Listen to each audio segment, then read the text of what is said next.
Hey everybody, it's Thor here with Evil Mojo and Realm Royale. I wanted to take a step back and give the community and everyone else a deep dive into Patch 6, the Time Shattered Isle, what it took to make it, the new weapons coming, the new ancients, the new armors, and getting down and dirty on what it looks like to make a map for Realm Royale. So I'm going to answer some questions, and without further ado, let's just jump into it.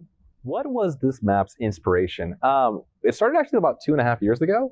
Playing the tutorial, everybody's kind of landed on that small miniature island, which is essentially about 20% the size of what is currently the map in Realm Royale, or what used to be.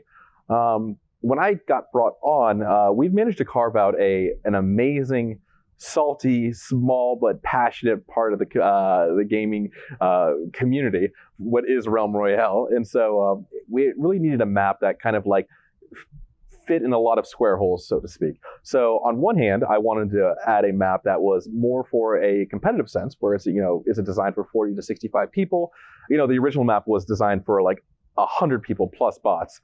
And so coming at this, I was like, okay, what feels good for my 40 to 60 player battle royale? And then on the other hand, I was like, okay, I need to make something that's performative.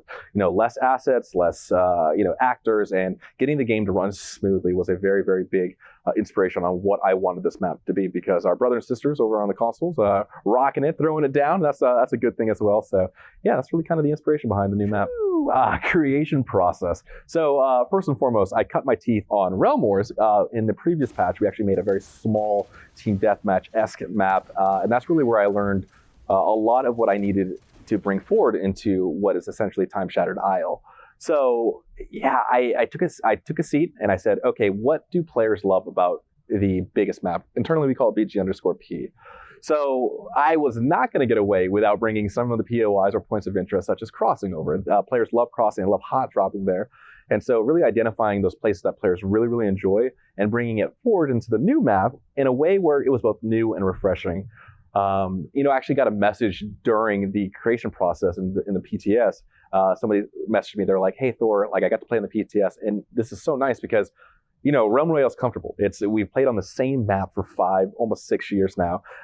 And a part of that, it becomes like an older brother. Like, you expect some parts of that. And so finding those like little nuggets of like familiarity and the comfortable, taking those and bringing it forward, but also saying, okay, what can we do? What are we capable of doing? And so, Dragon's Peak, as we get into it, I'm really excited to talk about Dragon's Peak, but finding really cool, interesting ways, whether it's the new portals coming in, whether it's Dragon's Peak that we brought in, the spooky POI Hallowed Graveyard, really sitting down and trying to conceptualize what it means to play on a brand new map for Realm Royale. What excites me the most about the community getting their hands on the new map? So Realm Royale, we've been playing the same game essentially for the last 6 years, and I love it. I truly do. I'm so privileged, and it's just to work on a game that I just have so many great memories with. However, with this new map, the way you approach Battle Royale is going to have to fundamentally change.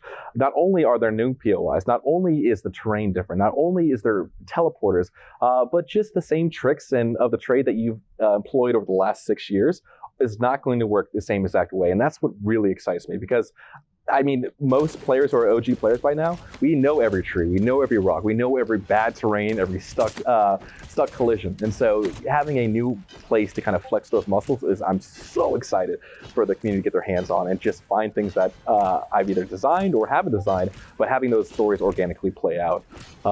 And then what it looks like in a competitive sense. I really, really am excited to see the competitive players get their hands on it and flex it and break it and then yell at me on the forums.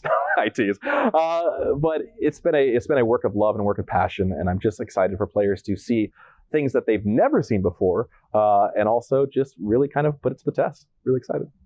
Okay, so walking the community through some of the highlights of the map. So, Time Swept Crossing is a great example of where I wanted to take a POI or point of interest that was absolutely beloved by the community. It's a hot drop. You're going to throw down. You're going to see at least 3 or 4 different community members every time you drop. And bringing it forward was really fun. And conceptualizing, okay, what does that mean, right? It means dunes. It means time swept. It means a crossing that's been lost to time for the last 500 years. That was fun, but also the portals. So there's never been portals in Realm Royale. So we'll get into Dragon's Peak in a second, but part of Dragon's Peak did have this kind of portal technology. And so I got into there, got into the Kismet, and was like, okay, how do I bring this forward? So one of the unique aspects of Time Shattered Isle is that you can take in a fight or an approach, or a circle's closing, and you have to say to yourself, okay, how do I get to another part of the map? For instance, Herbert's Cave, you walk up to Herbert's Cave and the ice wall kind of like crunches downwards. You run into the cave, you take the portal. Next thing you know, you are on the other side of the map. And so portals have been designed to either go from one side of the map to the other, maybe the outside to the inside, and of course kind of like breaching some POIs such as Dragon's Peak that are maybe a little bit harder to get into. So very excited about that. But speaking of Dragon's Peak, one of the highlights I feel I did specifically on Time Shattered Isle was giving Realmers something that they've never seen before. So Realm very much is a sister game to Paladins, and a lot of our assets and our buildings, and if you've seen one, you've seen the other. And I wanted to do something different, and I went into the treasure chest of sorts that is Paladins. And I was like, okay, if I was going to bring a map or some new assets over, what would be really cool?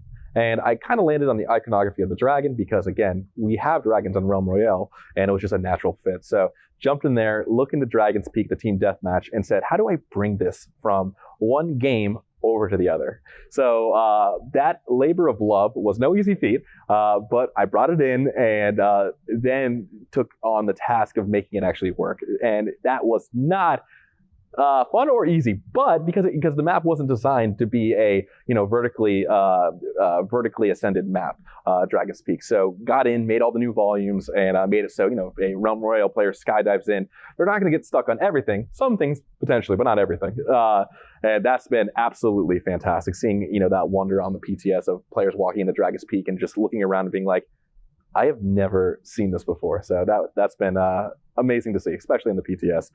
Speaking of PTS, by the way, just like quick side note, I got to give a huge shout out to the community. We did 6 patches in 6 days on the PTS, and with your guys' help, I was able to fix bugs, fix terrain issues, fix glitches, and all sorts of things. And so big shout out to you, the community, as well, because without you, this map would not have been able to get off the ground. So big shout out to you. But other highlights, we brought over new Lost Forge, which is something that the old map didn't have. And so Alessandro, who worked on the new Lost Forge, brought that over. That was super fun. New Hollow Graveyard, there's some Easter eggs sprinkled in there. And yeah, I'm so excited for players to get their hands on it. What were the challenges of making this map, and what did I find most difficult? Actually speaking. No, working with Feisty. No, I'm kidding. Feisty, shout out to you, buddy. You're the GOAT. A new map. So first and foremost, a lot of this was a journey of discovery, saying, okay, something as simple as circle sizes.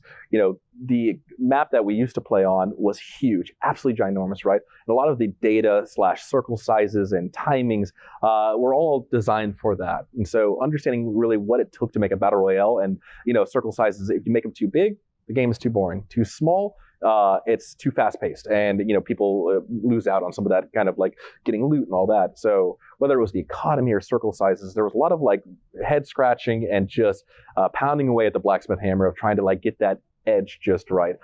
Big shout out to the PTS again, and of course from Pop and Shiz helping me out there. And so not perfect, but I think we nailed it in a good way.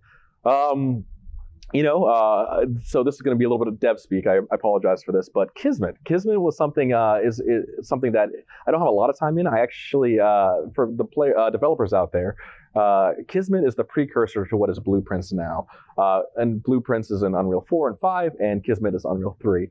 And there is a lot in there for Realm Royale, where it's something as simple as the forges turning off and on. And so whether it's Matinee, Kismet, these are all things that I had to like learn on the fly, and that was an adventure. Big shout out to Hi-Rez and the Smite side of things for kind of showing me the way on that. But yeah, that was wild. But sometimes the map would just shut off. I would have the editor crash. So you would log in one day, you'd have collision on a fortress, and the next day the fortress would be gone, and I'd be like, why is my fortress gone? So it was tiring. It was a labor of love, but getting to see players excited and blown away Seeing a player teleport from the bottom of Dragon's Peak to the top of Dragon's Peak, that was just so rewarding. And the players like, no way, I have to play this.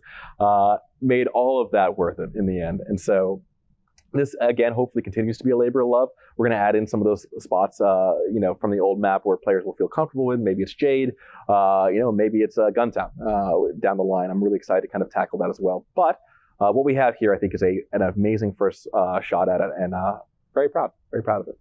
But I feel like Billy Mays. But wait, there's more. You're right. There is more than just a map coming with this patch 6, Time Shattered Isle.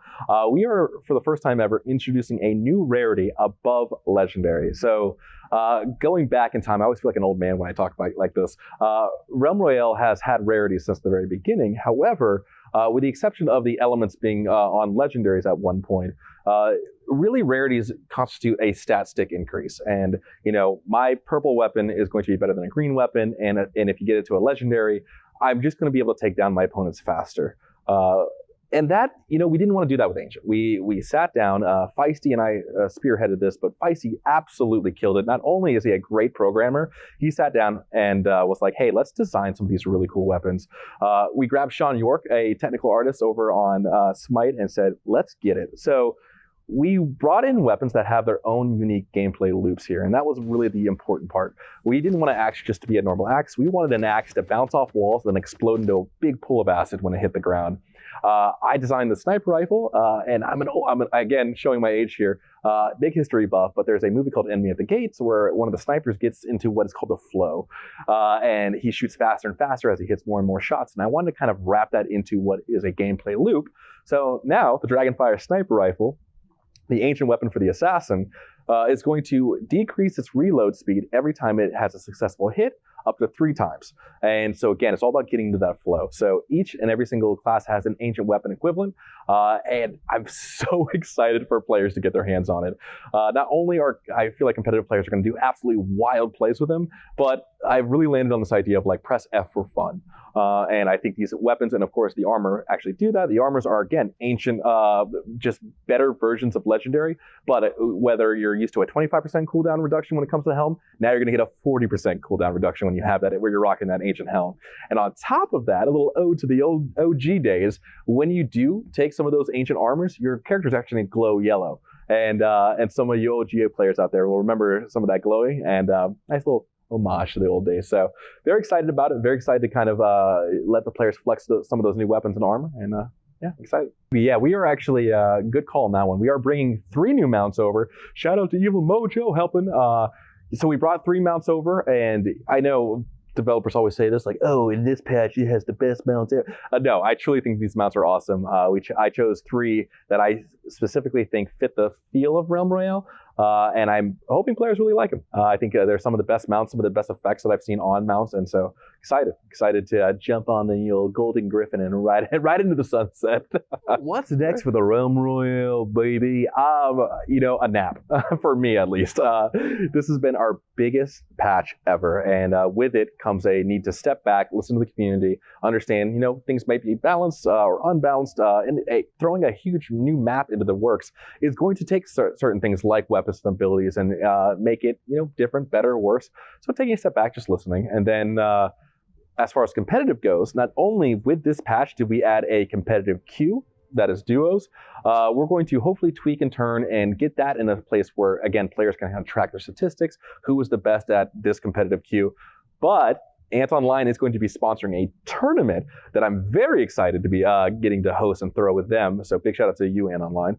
And I'm excited. Some of the best players who've played for the last 6 years are going to come together, throw it down with a buddy of theirs, and I get to watch. I get to watch them throw it down on my map, and that is something that I just, it's both a privilege and a pleasure. So excited, really am. What would I like to say to the community? I like half of you as well as you should. No, I tease. No, I mentioned it before, I'll say it again. It's a privilege to work for the Realm Royale community. Big shout out to Hi-Rez, big shout out to Stu for letting me do this. Evil Mojo, you're fantastic. Yes, at the end of the day, thank you. I hope everybody jumps in, at least gives it a try. Keep your yelling to a dull roar. No, I tease.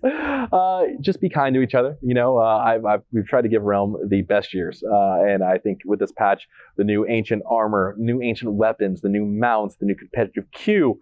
I think it's a great time to play Realm. So tell your buddy, your brother, your sister, your mother, your cousin, and jump in. I'll be watching from the sidelines. No, I'm kidding. I'm going to be throwing it down, baby. But yeah, I can't wait to what's next. But I'm super glad that I'm here in the present. So throw it down a little bit of Realm Royale, and I'll see you guys next time.